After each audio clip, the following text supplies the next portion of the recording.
British theoretical physicist Stephen Hawking was known for his work ranging from the origins of the universe to attributes of black holes.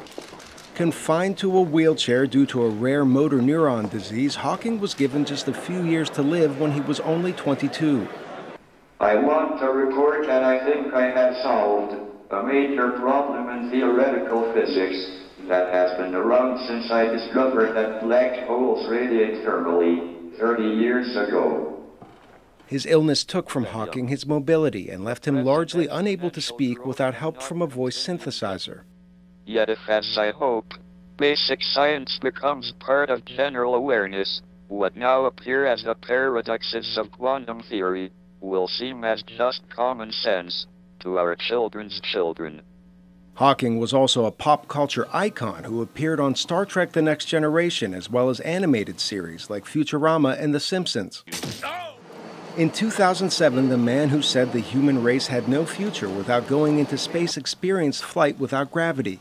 I have long wanted to go into space, and a zero-gravity flight is the first step towards space travel. As you can imagine, I am very excited.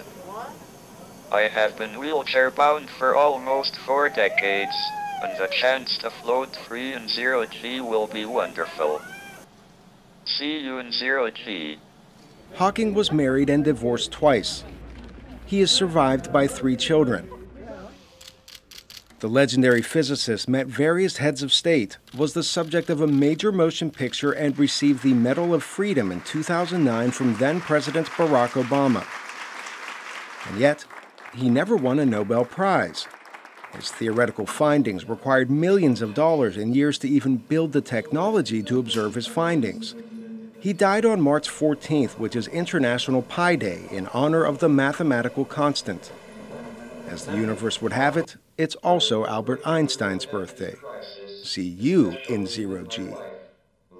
Arash Arabasadi, VOA News.